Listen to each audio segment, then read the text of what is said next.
So, um, there was also this one young lady. She had a crush on him. She didn't know anything about his abusive side, but I knew that she liked him and that she had liked him for years. And, I felt like when she would come to my house, she would purposely, or come to his house, she would purposely want to talk to him and stuff because she had a crush on him. And, I basically would watch her, like, and give her ugly looks. Like, I know what you're trying to do.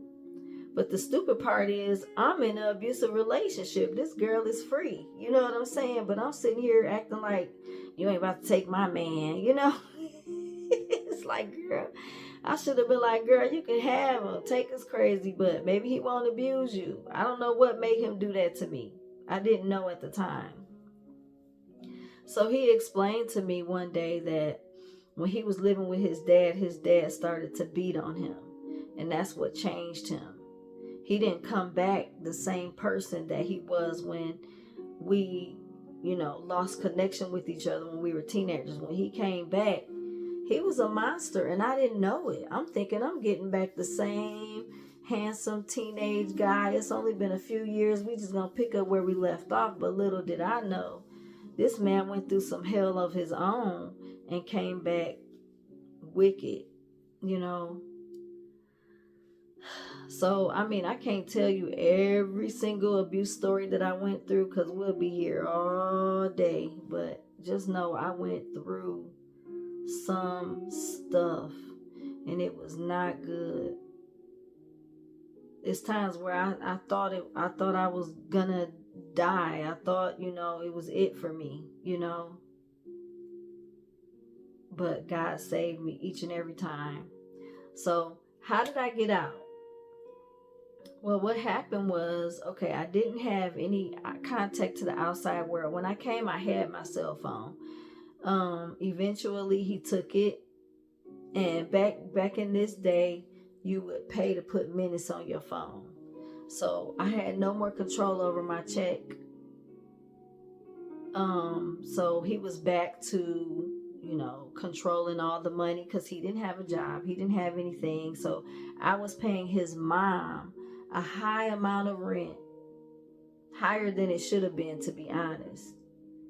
And then we had to, I was getting food stamps at the time, so I was able to use that to pay on our portion of the food. Then he had his stuff that he wanted to do. Do y'all know I was there for a year and a half. I came there with winter clothes, and we are in Memphis, Tennessee. So the winter didn't last for long, but he wasn't kind enough to allow me to buy clothes for the summer. I had boots, I had sweatshirts, I had pants, jeans, you know what I'm saying? And I literally had to wear my pants and kind of roll them up in the summertime, take my shirts and roll the sleeves up. Now, he did allow me to get 2 t-shirts. It was like men's t-shirts, gray and black. I'll never forget it. Gray and black t-shirts. It was 2 that came in a pack. And I would wear those 2 shirts throughout the summer, whenever I could. But I still had to wear my winter clothes because we didn't have a washing machine. We had to go to the laundromat. We only went to the laundromat like once a month. So I would be trying to wash these shirts in the tub or whatever case. And he did allow me to get 1 pair of sandals. So I was wearing those 1 pair of sandals and those 2 t-shirts, and I had to roll my pants legs up. And in the times where both of my t-shirts were dirty, I would have to roll up my sweatshirts that I brought, my winter shirts that I brought when I moved out there, when I came out there. So it was terrible. He was spending all the money on what he wanted and what he wanted to do. And I'm sitting here looking crazy in the summertime with winter clothes on. He didn't allow me to buy shorts. He didn't allow me to buy, he didn't allow me to get things. So it was terrible, y'all. It was so much that went on in that relationship especially in that year and a half. That was the worst abuse that I've been in the whole 3.5 years of being with this man. So the way that I got out was, it was my birthday. And he allowed me to call my mom for my birthday. And when I called her, I told her everything. This is my biological mom. By this time, me and my biological mom are back we're connected, which I'll tell my story about that in another video. Growing up in foster care, I'll tell that story in that video. So, I told her everything, and she said, I'm gonna reach out to your sister, and she'll come and get you. So she did reach out to my sister. My sister ended up reaching out to me, and she knows like what this stuff entails. Like, she knows how to handle being in an abusive relationship. She's been there before herself. So she said, send me your address and everything, and then I'm gonna come out there on such and such a day. She couldn't give me a time, but she told me a day. And she said, I'm not going to call you again because I don't want him to get suspicious. So just know that I'm coming. Okay? Don't call me, and I'm not going to call you, but just know to be ready on this day. And his mom, my son's father's mom, she was on my side. Like, she knew what this man was doing was wrong. It was only so much she could do. So she kept my secret for me. She was like, okay, I'll send your sister the address. And, when she comes, because it was supposed to be the beginning of the next month, she was like, in order to keep everything to where he don't suspect anything, I want you to still pay your rent like you normally would. And, when you leave, I'll give you your money back. So I'm like, okay. So that was the plan. So here I am. I'm, getting our clothes together. It was like a couple days beforehand. We were living out of trash bags because all we had was the coat closet to put our stuff in. So we would have our stuff in bags. Even though I did have a suitcase, I did come out there with a suitcase with me and my son's stuff in it, but we just took everything out because we didn't want the suitcases to take up space in the closet. So we put our stuff in garbage bags.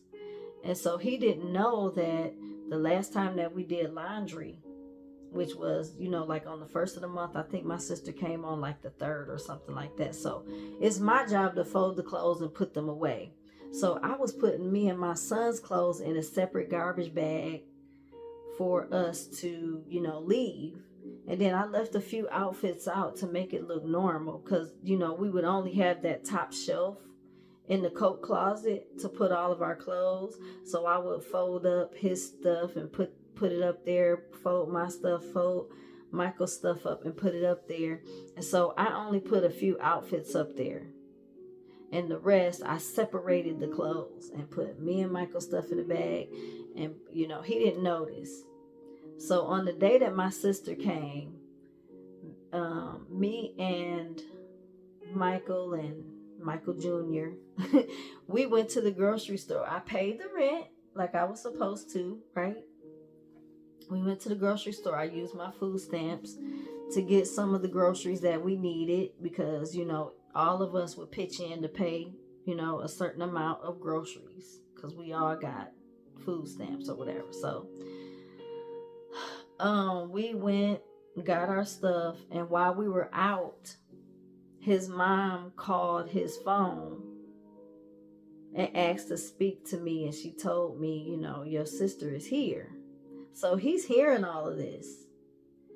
And so she's like, yeah, your sister just got here and she's ready to get you.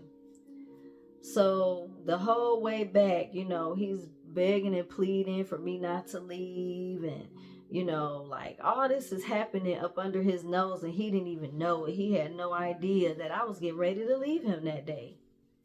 I played everything cool. Everything was, So we get to the house. My sister's there and her husband's there. And all I had to do was go into the closet, put my little couple outfits that I had out and Michael's little couple outfits in the bag, and grab my suitcase and go. Right? So he's begging and pleading, begging and pleading, begging and pleading. And then me being dumb, I gave him some money because I know his mom is going to be expecting him to start kicking in on the rent somehow, or she gonna kick him out. So me living there actually gave him a place to stay because, she needed some rent money. But I knew after I left, it was going to be tough for him because he don't have no money. He don't have no job. So I gave him a little bit of money so that he could get some weed and sell some weed. You know what I'm saying? To get some money, because he would do that from time to time to get a little extra money on the side. So I'm like, well, here go. I don't know how much I gave him, maybe like $100 or something like that. And he was like, thank you. And then when I went to his mom for the money that I paid on the rent, she said she didn't have it. She was like, I used it to pay the rent. And I'm like, but you said you were going to hold on to it and give it back to me. And she said, well, I couldn't. I had to use it to pay the rent. So I didn't get that money back. But I still left with my sister. And, it was, yeah. Even with his mom, it was a couple of times where when I left, there was another time when I left him, we were living in Monroe, and I paid her the rent. She asked me to pay it. Can you just pay it and then I'll pay you back? But I never got that money back. And then this time she was like, just pay it and I'm going to hold on to it and give it back to you. But she was like, oh, I used that to pay the rent. Like, she had her little shiesty ways too. God rest her soul. She was a sweet person, but when it came to money, she had her little ways too. So, but so I left. And it was hard when I first left, y'all, because I would have dreams that I'm back in that place, in that situation, and I would wake up afraid. But then once I realized it was a dream, I'm okay. And I went through that for a while. Like, it was tough. And even after that, I was still trying to keep in contact with him for the sake of his son. I knew I wasn't going back because before I left, before everything got set up, I told God, I said, Lord, if you give me a way out of this, I promise I will not go back. And then that's when my birthday came around. I called my sister and all of that happened. And it happened so flawlessly. That man could have did anything to me while we were out, away from everybody, when he realized that when he took me back home, I was leaving. But he didn't. All he did was beg me to stay the whole way home. And so, I tried to keep into communication with him, but all he wanted to do was argue and argue. And then eventually he was like, I don't know why you telling me about what he's doing. Because at the time, I stayed with my sister for a while. I wasn't talking to him. I got my own place, maybe like 6 months later, because I stayed with a couple people. And then by this time, my son was 2, getting ready to be 3. And then I got my own place and he started preschool. And so I'm communicating with this man just to let him know how Michael is thriving in preschool. And, I'm just trying to make sure that he still has a connection with his son. There was nothing about us getting back together, none of that. I just wanted to do the co-parent thing. And he just kept getting upset with me. Like, it's like you rubbing it in my face about, how my son is doing and I don't get to see it. So eventually I just stopped calling him. Like, well, if you're taking it that way, then I guess I may as well not talk to you. So, but he eventually moved back to Monroe because that's where I went to. Him and his mom, they came back and, we started to do the co-parenting thing. And everything actually worked out. Like, from the time Michael was like 5, I think, his dad has been back in his life and he's always been there. He's been a good dad to Michael. I didn't have to deal with any abuse. I don't know what God did, but this man, he started to respect me. He was kind to me. You would never know today that I was abused by this man. I don't know what God said to him. I don't know. But it was like he never ever came with that abuse again. And him and his dad, Michael and his dad, never really had a perfect relationship. But, they can talk to each other. If he needs his dad is there financially or otherwise. When I lived, he was on child support. He'd been on child support since Michael was born. But when I moved to North Carolina, when I moved to North Carolina, I would come back during the summers.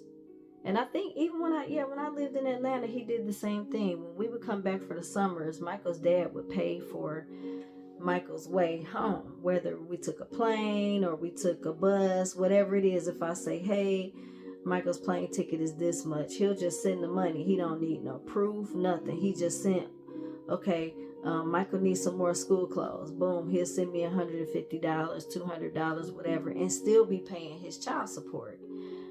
So everything started to work out in my favor. And, I'm thankful that he was still able and willing to be a father to his son, because still today, Michael is the only child of both of us. And my son is 21 now, getting ready to be 22 in a couple of days. But, everything did eventually work out, and he did apologize for doing all of that, for being so mean to me. And, it's just, he got so much respect for me now. He don't like to talk about what happened. Of course not, because he was evil. But still, he has great respect for me. Now we don't talk at all. Once my son turned 18, that was it. We don't really have nothing to talk about unless anything comes up that we both need to handle together. But nope, we don't talk. They barely talk. My son don't be calling his dad, and I try to tell him to, yeah, you need to check in on your dad, see how he doing. You know what I'm saying? But he's not distant with his dad because of what his dad did to me. I don't know, they just don't click like that. I don't know. So, but yeah, that's my story, guys. I'm glad that God brought me out of it. He answered my prayer. He brought me out of it flawlessly. I wasn't in any danger. My son was still able to have his father. His dad helped him in any way that he needed to, or any way that he could. He came to his graduation, flew out to North Carolina to his graduation and everything. So it was really, I have to give him his props for still being there for Michael like he should have been. He did what he was supposed to do. So yeah, that was a terrible time in my life, and in many ways it helped to shape me better, because before I was with him, I was very I was kind of passive, and people could run all over me and talk to me any kind of way, even men, you know what I'm saying? But after that, I got a little bit feisty, and I would let people know, because I wasn't about to be in another abusive relationship. I was not gonna put myself in a trap like that again. So now I would let men know like what it is and what it ain't, and what I'm not gonna deal with, and I'll walk away from your butt with the quickness. You're not about to just do anything to me, because I know my worth. And even my husband, it's like he liked my little feisty side. I'm not mean, I'm not evil or nothing like that, but I'm not about to take no mess, that's just it. So a lot of guys do like that. Some guys like the feistiness of a woman, a woman who know how to stand up for herself, who ain't gonna deal with no crap, but it's still nice and kind and sweet and loving and gentle and all of that. But it's like, hey, don't mess with her though. You know what I'm saying? Don't do it. So it did help me in that way. And now I'm able to help others. You know, if anybody has been through a domestic violence situation, and you know, you might need somebody to talk to or somebody to pray for you, you know, you can go ahead and message me if you're on Facebook, or you know, um, email, or you know, whatever it is. You guys, I'm here for you. I'm glad that God brought me through and healed me. I don't go around beating on my husband or treating my husband like I think he's gonna beat on me. Nothing crazy. Like, God has truly healed me from that, and I'm glad that I'm able to share my story and tell my story. And I pray that it helps someone to know that they can get out and that they can thrive. You don't have to be stuck there just because. For anything, the devil will try to whisper in your ear and say, you know, there's no way out, or you know, this is your fault, you're doing this, you need to change, and try to convince you that, hey, you know, you can change this person, you can change this person, when you can't. You didn't create that person, you didn't make that person that way, so how are you supposed to change them? You know, only God can change something like that. So it's best for you to just get out of the way. I know you may have children, but guess what? God is going to make a way for you, just like he did for me. I've never had a time where I was on the street begging for food, didn't have clothes, didn't have shelter because I left this man.